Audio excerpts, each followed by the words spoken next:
የወለላይቱ እመቤት ልጆች መጽሐፍ ቅዱስ ሴት ልጅ ራሷን እንድትጠብቅ ስርዓት ባለው መልኩ እንድትዋብ ያዛል።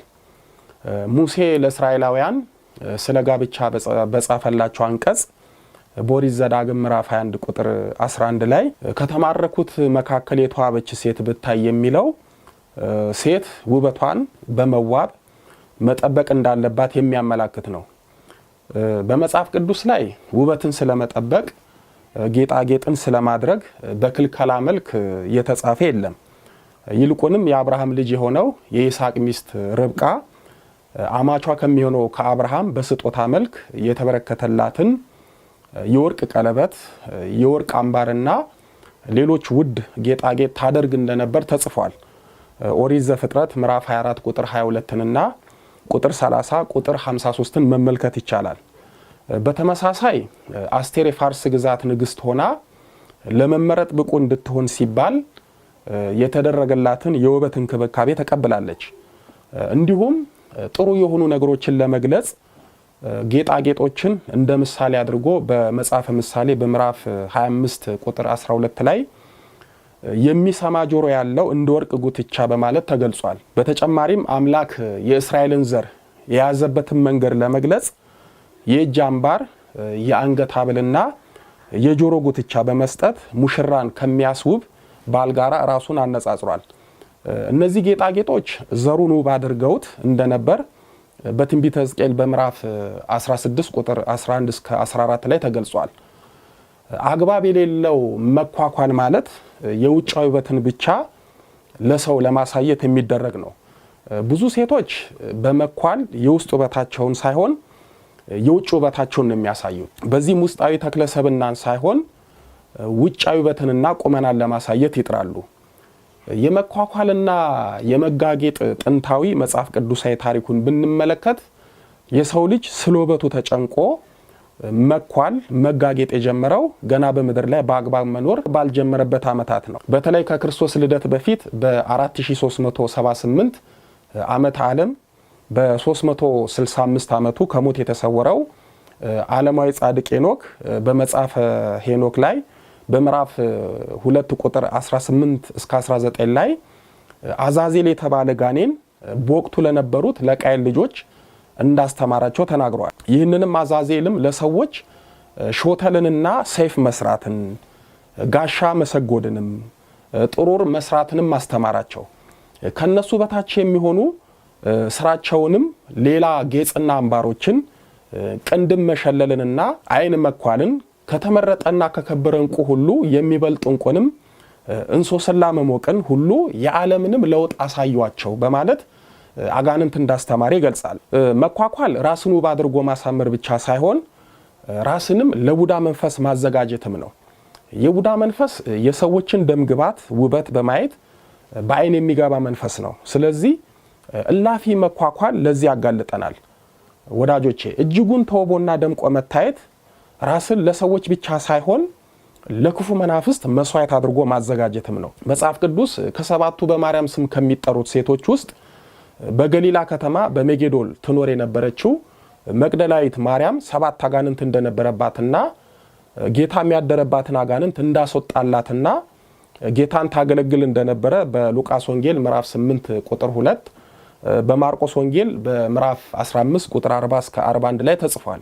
ይቺ ሴት ቅዱስ ሉቃስና ቅዱስ ማርቆስ ከሌሎቹ 7 በማርያም ስም ከሚጠሩት ሴቶች ለመለየትና የተደረገላትን ታምራት ለማስታወስ 7 አጋንንት የወጣላት በማለት ጠርተዋታል። ሁላችንም 7 አጋንንት የወጣላት የሚለውን ስንሰማ መግደላዊት ማርያም 7 አጋንንት እንደወጣላት እንጂ 7ቱ አጋንንት ምን ምን እንደሆኑ አልተዘረዘሩም። ለዚህ ጥያቄ የማርቆስ ወንጌል አንድምታው ይመልስልናል። መግደላዊት ማርያም መልከ መልካምት ነበረቻት። እህቷም ወላድና በሰዎችም ዘንድ መወደድ ያላት ናት። መግደላዊት ማርያም በእህቷ ትቀና ነበርና በዚህና በሌሎች ምክንያት 7 አጋንንት ተጠናወቷት። እነሱም አንደኛው የቅናት አጋንንት፣ ሁለተኛው የትዕቢት አጋንንት፣ ሶስተኛው የስድብ አጋንንት፣ አራተኛው የምንዝር ጌጥ ወይም የሚያኳኩል የሚያጋጌጥ ክፉ መንፈስ፣ አምስተኛ የዝሙት አጋንንት፣ ስድስተኛ የሐሜት አጋንንት፣ ሰባተኛ የሐሰት አጋንንት ናቸው። የወለላይቱ እመቤት ልጆች በመግደላዊት ማርያም ሕይወት ጣልቃ በመግባት ሕይወቷን ያመሰቃቀሉ የነበሩት አጋንንት ዛሬም በእኛ ሕይወት አሉ። ክፋቱ እኛ በመግደላዊት ማርያም ሕይወት ውስጥ የነበሩት አጋንንት በእኛ ቢኖሩም አጋንንት ሳይሆን ልምድ አሊያም ከስነ ምግባር ጉርለት የሚመጡ ጠባያችን ነው የሚመስሉን። በመግደላዊት ማርያም ሕይወት ውስጥ ከነበሩት አጋንንት 7ቱ የተለመዱና የምናውቃቸው ስለሆኑ ከነዛ ውስጥ አንዱን ከርዕሳችን ጋር የሚሄደውን የምንዝር ጌጥ የሚለውን እናያለን። የምንዝር ጌጥ ማለት በመዋቢያ ዕቃ ፍቅር እንድንለከፍና ተፈጥሮን ባልጠበቀ መልኩ እንድንኳኳል፣ እንድናጋጌጥ፣ የተፈጥሮ ውበታችን ላይ እምነት እንድናጣና በራሳችን ፍላጎት እንድንዋብ የሚያደርገን አጋንንት ነው። አይነ ጥላ በውበታችንና በቁመናችን በሰው ዘንድ መስህብ እንደሌለን በማሳሰብ ኩል እንድንኳል፣ ቅንድባችንን እንድንቀነደብ፣ አርቲፊሻል ጸጉር እንድንቀጥል፣ አርቲፊሻል ዳሌ እንድናንጠለጥል፣ ከንፈራችንን ቀለም እንድንቀባ ወዘተ የሚያደርግ ነው። አይነ ጥላው በሴቷ ላይ ሆኖ ወንዱን ለማጥመድ ያኳኩላታል። ተመልካችንና አድናቂን እንዲያገኙም ያደርጋቸዋል። ያጋንንት በተፈጥሮ ውበታችን ደስተኛ እንዳንሆንና የራሳችንን ሰው ሰራሽ ውበት በመጨመር እንድንሽቀረቀር እንድንንጨባረር የሚያደርገን አጋንንት ነው። ይህ አጋንንት በእግዚአብሔር ስራ ጣልቃ እንድንገባና እግዚአብሔር ሲፈጥረን ያበላሸን ያጎደለብንና ያጎደለን እየመሰለን ይህ ነገር እንዲህ ቢሆን ኖሮ ለራሴም በሰው ፊት አምር ነበር እያስባለ የሚያኳኩል አጋንንት ነው። ዛሬማ ገንዘብ ያላቸው ሰዎች ከምንዝር ጌጥነት አልፈው በፕላስቲክ ሰርጀሪ ወይም በቀዶ ጥገና አካላቸውን ለምሳሌ ከንፈራቸውን፣ አፍንጫቸውን፣ ዳሌያቸውን፣ ባታቸውን፣ እግራቸውን፣ ፊታቸውን፣ መላ አካላቸውን እንደተበላሸ ዕቃ ብዙ ሺህ ብሮችን እየከፈሉ ይሰራሉ። ምዕራባውያን ከምንዝር ጌጥ አልፈው ተርፈው ድንግልናን በድጋሚ ማሰራት ጀምረዋል። አጋንንቱ ስለተቆጣጠረን በተፈጥሮ ጸጋችን ጣልቃ እየገባ ግራ እያጋባ ይጫወትብናል። በነገራችን ላይ አንዲት ሴት እግዚአብሔር የሰጣትን ጸጉር አያምርብኝም ብላ ያምርብኛል ያለችውን አርቲፊሻል ጸጉር ከቀጠለች እግዚአብሔር ጸጉሬን ስትፈጥርልኝ ልክ አይደለህም እያለች ነው። አንዲት ሴት ውበቴ አላማረኝም ደስ አላለኝም ብላ በቅባቱ በዱቄቱ እላፊ ተውባ ውበቷን ከተፈጥሮ ውጭ ካደረገች እግዚአብሔር ውበቴን ስትፈጥር አጉድለሃል እያለችው ነው። አንዲት ሴት በፕላስቲክ ሰርጀሪ መልኳን ካስዋበች፣ ዳሌዋን ካሰራች፣ ከንፈሯንና አፍንጫዋን ካስቀየረች እግዚአብሔርን ስትፈጥረኝ በፍጹም ተሳስታል፣ ስለዚህ የኔ መልክና ቁመና ይሄ ነው እያለች ነው። እግዚአብሔር ሲፈጥረን ለእያንዳንዳችን የሚመጥነንን፣ የሚያስፈልገንን፣ የሚሆነንን፣ የሚጠቅመንንና የምንጠቀምበትን መልክና ቁመና ነው የሚሰጠን። እኛ ደግሞ እግዚአብሔር የሰጠንን አመስግነን ስለማንጠቀም የሰው ያየን የሰውንና የተሻለ ያልነውን ስለምንፈልግ በተሰጠን መልክና ቁመና እናመሰግንም። የሰው ልጅ የሥላሴ ሕንጻ ነው፣ ሐናጺውም ደግሞ ሥላሴ ናቸው። እንኳን እኛን የፈጠሩ ሥላሴ ቀርቶ ሥላሴ የፈጠሩ ጥሩ መሐንዲስ በሚያነጸው ሕንጻ አይሳሳትም። በመጽሐፈ መክብብ በምዕራፍ 3 ቁጥር 11 ላይ ነገርን ሁሉ በጊዜው ውብ አድርጎ ሰራው እንዳለ እግዚአብሔር እኛን ነገሮቻችንን በጊዜው ውብ አድርጎ ነው የሰራው። ሁላችንም ለራሳችን ውቦች ነን። ውቦች ብቻ ሳይሆን የእግዚአብሔር የውብ እጆቹም ስራዎች ነን። የምንዝር ጌጥን እንድንወድ የሚያደርገን አጋንንት ዋናው ዓላማ አንደኛ በተፈጥሮ ጸጋችን ወይም ስጦታችን እንዳናመሰግንና እንዳንተማመን ያደርገናል። ሁለተኛ ለታይታ እንድንቀርብ ያደርገናል። ሶስተኛ ለሌሎች ክፉ መናፍስት አሳልፎ ይሰጠናል፣ ለምሳሌ ለቡዳና ለዛር ቡዳ መንፈስ። አራተኛ እላፊ በመኳኳላችን በመጋጌጣችን በሰዎች ዘንድ መጠላትን እናተርፋለን። አምስተኛ ዘማዊ ያስመስለናል። ስድስተኛ ለውጫዊ ውበታችን ብቻ እንድንጨነቅ ያደርገናል። ሰባተኛ ለትዕቢት ይዳርገናል። ስምንተኛ ተፈጥሯችን ባልሆነ ውበት እንድንመካ ያደርገናል። ዘጠነኛ ለአላስፈላጊ ገንዘብ ወጪ ይዳርገናል። ብዙ ሴቶች ለውበት ዕቃዎች የሚያወጡትን ገንዘብ አያጡም፣ አስራት ለማውጣት ግን ያጣሉ፣ ይቸገራሉ። አስረኛ ለጤና መጓደል ይዳርገናል። ለምሳሌ ለቆዳ ነክ በሽታና ለቆዳ ካንሰር ይዳርገናል። 11ኛ በእግዚአብሔር ስራ ጣልቃ እንድንገባ ያደርገናል። 12ኛ ለትዳር ህይወት እንዳንመረጥ ያደርገናል። ውበታቸውን ለመጠበቅ አብዝተው የሚኳኳሉ የሚጋጌጡ ሰዎች የተፈጥሮን ውበታቸውን ስለደበቁ በአርቲፊሻል ውበት ስለደመቁ በወንዶች ዘንድ ብዙም አይፈለጉም። 13ኛ ለማንነት ቀውስ ይዳርገናል። ለምሳሌ ያለምንም አደጋ ውበታችንን ቁመናችንን ወይም ተክለሰውነታችንን በፕላስቲክ ቀዶ ጥገና በመናደርገው ራስን ማስዋብ ለማንነት ቀውስ እንዳረጋለን። በዚህ ድርጊቶቻችን ለአጋንንት የጥፋት ዓላማ ምቹ ስንሆን በሰዎችና በፈጣሪ ዘንድ ግን መጠላትን እናተርፋለን።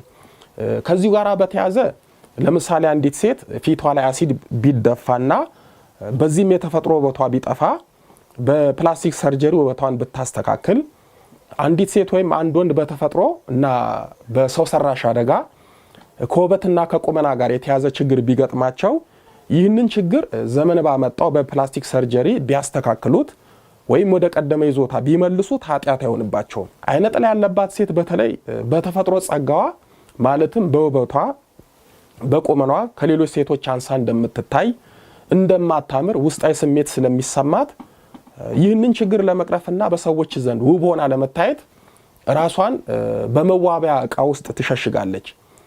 አይነ ጥላውም ዓላማው በራስ መተማመንን አጥፍቶ ራስን ለገበያ እንደማቅረብ እይታን የሚፈልግና ተሰናክሎ የሚያሰናክል ነው። አይነ ጥላ መሰሪ ስለሆነ ብዙ ሴቶችን የተፈጥሮ ውበታቸውን በማኳኳል እያስጌጠ የወንድ አይን እንዲገቡ ያደርጋል። የተፈላጊነት ስሜታቸውንም ከፍ ያደርጋል። በዚህ ምክንያት ብዙ ሴቶች የመንፈሱ ሴራ ስለማያውቁ በዝሙት እየወደቁ ድንግልናቸውን አጥተዋል። የምንዝር ጌጥ ክፉ መንፈስ ያለባቸው ሴቶች ጸጉር መቀጠል፣ ያጠረና ገላን የሚያሳይ ልብስ መልበስ፣ መኳኳል፣ እላፊ መጋጌጥ፣ ተፈጥሯዊ ያልሆነ ባዕድ ነገሮችን በሰውነታቸው ላይ መጠቀም፣ ለሰብናቸው ሳይሆን ለውበታቸው ብቻ የመጨነቅ ጠባይ፣ ተውበው አለመርካት፣ ከጸሎት ይልቅ ለመዋብ ረጅም ሰዓት ማጥፋት፣ ቅንድብን መቀንደብ፣ መሸለት፣ ደማቅ ቀለሞችን ከንፈር ላይ መቀባት፣ የአይናቸውን ሽፋሽፍት የተለያዩ ህብረ ቀለማትን መቀባት ወዘተ ነው። የሴቶችን ብቻ አነሳን እንጂ ሴት አይነ ጥላ ያለባቸው ወንዶችም አንዱ መገለጫቸው መጋጌጥ ነው። በነገራችን ላይ ራሄሎ የተባለች ዛር ያለባቸው ሴቶችም እጅጉን መኳኳል፣ መጋጌጥ ያዘወትራሉ። የሰውን እይታን የሚስብ ልብሶችንም ይለብሳሉ። ራሄሎ የተባለችው ዛር ከዛር ነገስታቶች አንዷ ናት። ራሄሎ ውበቷን ገልጣ ለወንዶች በማሳየትና ህይወታቸውን በማበላሸት ትታወቃለች። የራሄሎ መንፈስ ጠባዩዋ እንደ ሙሽራ በልብስ መሽቆጥቆጥን መቀየርን ታዘወትራለች። ለብሶ ደምቆ መታየትን ትወዳለች። ራሷን የተዋበችና እመቤት አድርጋም ትቆጥራለች። ስለዚህ የዚች መንፈስ ተጠቂ የሆኑ ሴቶች የራሄሎ ፍላጎትና ጠባይ ይንጸባረቅባቸዋል፣ ወይም የራሄሎን ፍላጎትና ጠባይ ያንጸባርቃሉ። ልክ እንደ ሴቶቹ ሁሉ ውበትን በመጠበቅ ስም ሴት አይነ ጥላ ያለባቸው ወንዶች ከሴቶቹ ባልተናነሰ መልኩ ይኳኳላሉ፣ ይጋጌጣሉ።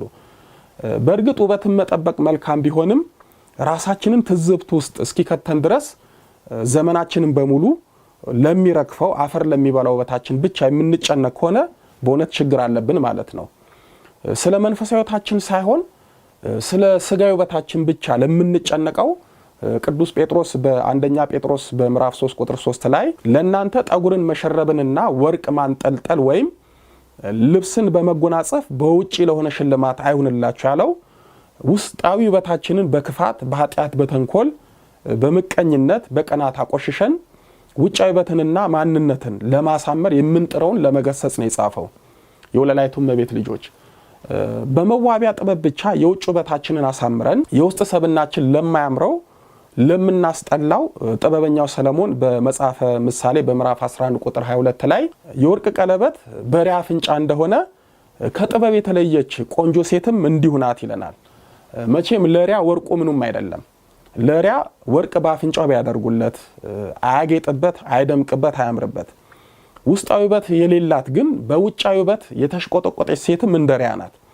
እንዲሁም በፍላጎታችንና በአይነ ጥላ መንፈስ መኳኳልና መጋጌጥ ላይ ብቻ ለምናተኩር ሰዎች ጥበበኛው ሰለሞን በድጋሚ በመጽሐፈ ምሳሌ ምዕራፍ 30 ቁጥር 30 ላይ ውበት ሐሰት ነው፣ ደም ግባትም ከንቱ ነው ብሎናል። በእጮኝነት በትዳር ሕይወት የመወደድ ጸጋችን በመኳኳልና በመጋጌጣችን ውስጥ ሳይሆን በእግዚአብሔር ዘንድ ነው ያለው። ለዚህም ነው እግዚአብሔር ለእስራኤል ከእሴይ ቤት ንጉሥ እንዲመርጥ ነቢዩ ሳሙኤልን ሲልከው እሴይ መልከኛውን ኤልያብን ሲያቀርብለት እግዚአብሔር ሳሙኤልን ፊቱን የቁመቱን ዘለግታቴ ሰው እንዲያይ እግዚአብሔር አያምና ናቅሁት፣ ሰው ፊትን ያያል እግዚአብሔር ግን ልብን ያያል ብሎ በአንደኛ ሳሙኤል በምዕራፍ 16 ቁጥር 7 ላይ ተናገረው። የኤልያብ ውጫዊ ውበት በዳዊት ውስጣዊ ውበት ተበልጦ ዳዊት ነግሷል። ውጫዊ ውበት ሳይሆን ውስጣዊ ውበት ባላቸው ሰዎች ተበልጠው ትዳር የሚይዙ ብዙ ናቸው። እጮኝነትን ትዳርን እንዲቀጥል ዋስትና የሚሆነው ከእግዚአብሔር ቀጥሎ የውጫዊ ውበት ሳይሆን የውስጣዊ ውበት ነው። ውስጣዊ ውበት ማለት ሰላም፣ ፍቅር፣ ትህትና፣ ደግነት፣ መልካምነት፣ ታጋሽነት፣ የዋህነት፣ አክብሮት፣ ቅንነት፣ እምነት፣ ታማኝነት፣ እውነተኛነት ወዘተ ናቸው። እነዚህን ውስጣዊ ውበት የሆኑትን የያዘ ሰው በሰውም በእግዚአብሔር ዘንድ ይወደዳል። በመንፈሳዊ አገልግሎትም ውጫዊ ውበት እያላቸው ነገር ግን ውስጣዊ ውበት ስለሌላቸው እንደ ዳዊት በእግዚአብሔር ዘንድ ያልተመረጡ ብዙ ኤልያቦች አሉ።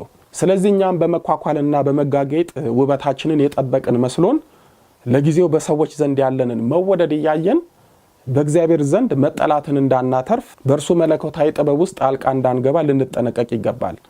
እንዲሁም የምንዝር ጌጥ የሆነው አይነ ጥላና የዝሙት አጋንንት በሕይወታችን ጣልቃ በመግባት ወዳልፈለግነውና ወደማንወጣው አዘቅት ውስጥ እንዳይከተል ልንነቃ ይገባል። በዚህ ተግባራችን የአይነ ጥላ የዝሙት አጋንንትና የቡዳ መንፈስ ሰለባ መሆን የለብንም።